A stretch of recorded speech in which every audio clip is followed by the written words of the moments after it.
I want to get right into it with the executive producer of From Russia with Lev, my colleague Rachel Maddow, who gets to add a new and important moniker to your resume. You are the executive producer of this amazing documentary that we just watched. Congratulations, first of all, my friend. Thank you, Ali. It feels so great to have it out in the world. I have to just ask you, did you like it? Not only did I like it, I was set up not to like it, and I don't mean that for any other reason than Lev's a complicated character, and it's a very honest documentary about the complexity of Lev. His wife talks about the complexity of Lev. Lev talks about the complexity of Lev. You had, I believe, the first interview with him all those years ago, so I wasn't sure what I wanted to know about Lev that I didn't already know. And you just stitched the whole thing together in a way that makes me wish I knew all this back then. Yeah, you know, it does matter that he is a very compelling person. Yes. And, you know, you can tell this story in lots of different ways. You could tell this story from the perspective of Marie Yovanovitch, the ambassador who was unjustly forced out. You could tell it from the perspective of Zelensky and the way that he was extorted by Trump and the crime against Ukraine that was at the heart of the impeachment, which is the sort of culminating thing here. You could tell it from the perspective of Rudy Giuliani. You could tell it from the perspective of Trump. But to tell it from the perspective of Lev, you get this guy who is obviously a very flawed person. He's very open about the fact that he does have a background where he was a hustler. He was involved with organized crime. He came up in that environment. You know, the whole reason that the characters like Tony Andre were going after him for years is because he had all these legal judgments and debts that people were trying to collect from him. Definitely, you know, not a Boy Scout, but that's also part of the story. That's part of what's so amazing, that he ended up in the White House, that he ended up being tasked to do something by the President of the United States. And when you layer on top of that what I believe is his genuine repentance, and the fact that his phone has terabytes of evidence about what all these people did, it's unlike any other story that I know of from the whole Trump era or from any of my time in covering politics. The thing that makes this so great right from the beginning is the degree to which Lev leans into the fact that he's a mob-like character. And in fact, mob-like characters, and in some cases, actual mobsters, were embedded in the Trump administration, which makes you wonder. The conclusion I come to after watching this is, who was really calling the shots during the Trump administration during this time that you cover? Well, that is part of the worrying thing, right? Like that's why it's it's not just a character flaw, it's a national security problem when you've got criminals involved in the U.S. government. I mean, when the crooks take over the White House, that's not just bad for the American people, but it's really good for the crooks, because it means that anybody who's involved with people they shouldn't be involved with, anybody who's involved in crimes, also becomes susceptible to blackmail, to extortion, to doing all sorts of things that could pervert their work in what's supposed to be the public service. And so it's really bad to have crooks in charge. And in this case, in Ukraine, the permeability of the White House, the fact that the guy who ran a nightclub called Mafia Rave in Ukraine had access to the President of the United States, was seen as being a fantastic piece of news for the kinds of guys who would know a guy who ran the Mafia Rave Club in Kyiv. It's those sorts of characters shouldn't have access to the American president, to the counsel of the American president, to the State Department, to getting an ambassador fired who they wanted out of the way because she was anti-corruption. I mean, those sorts of people shouldn't be able to do it, but that's how the Trump administration ran. That was a moment in the documentary when Lev was relating the way in which he talked to Donald Trump about Marie Yovanovitch being the problem, the U.S. ambassador to Ukraine being the problem and needed to get rid of her, and how literally Donald Trump looks over his shoulder and says, get rid of her. She's done. Find a reason to get rid of her. And you realize in that moment the power that people like Lev Parnas had in the Donald Trump circle. This is a real story about a fake story, essentially. And Lev Parnas was involved in creating the fake story. There's a point where he's sitting in the control room overseeing an interview with the former Ukrainian Minister of Internal Affairs. And he describes it very well as old Soviet-style state TV propaganda. You have spent so much time talking about the funnel of misinformation in America, and you've basically done a documentary about the funnel of misinformation.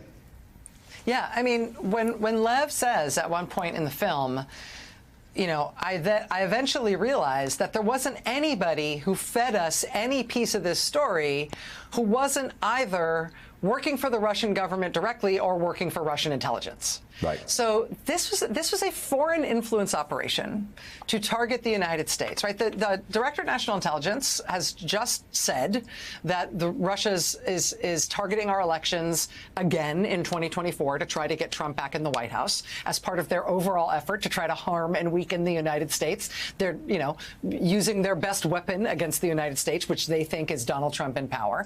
So they're doing it now. That's why we've seen all these indictments, for example, from the Justice Department in recent days.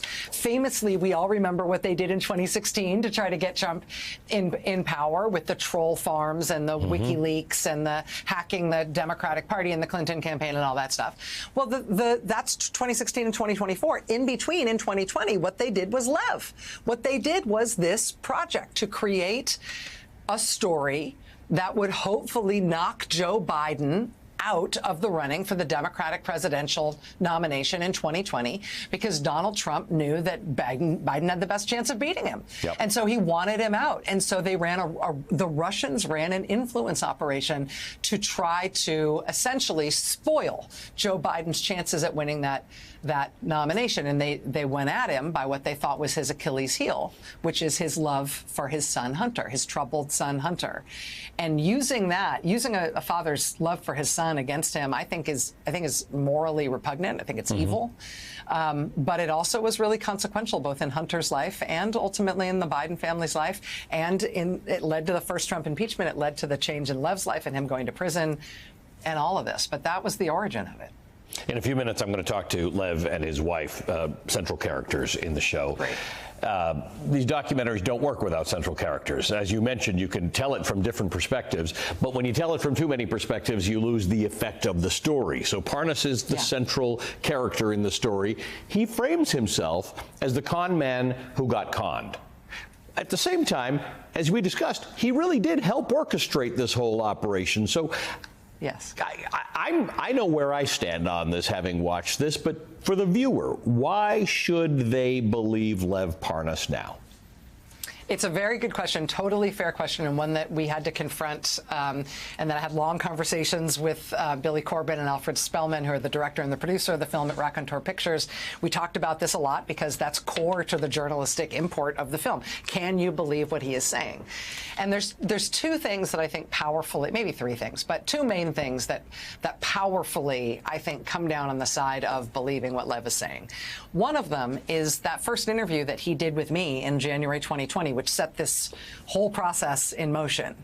I mean, you know how this works, Ali. When somebody gets arrested, somebody gets indicted, the one thing you can be damn sure they are not going to do next is appear on television doing an interview with with a real journalist, right?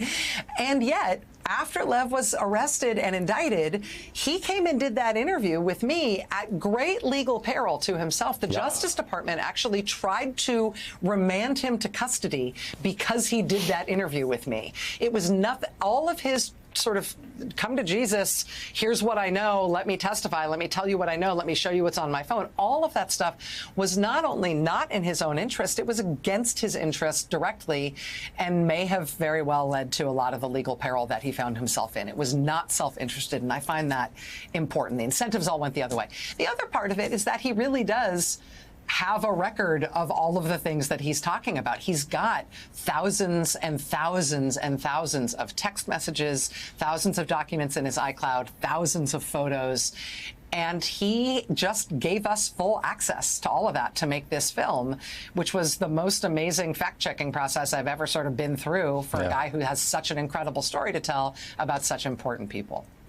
We watched together a powerful moment at the end of the film, and now that it's out there, we can talk about the end of the film, where Lev Parnas finally meets Hunter Biden. Yeah. How'd that come together? So we had a totally different ending planned for the film. And in his final interview, there was the series of interviews with Lev that made the sort of core of the film.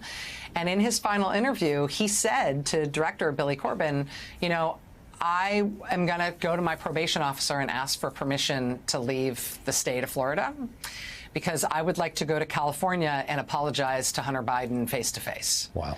Billy was like, yeah, okay, sure, I want a pony. You know, like, I know that you want that. It doesn't mean it's going to happen. But Lev made it happen. He figured out how to contact Hunter Biden. He asked him, he said, listen, I'm doing this documentary. I would like to apologize to you face to face. You do not have to say yes, but would you consider it? And if so, can I bring a camera?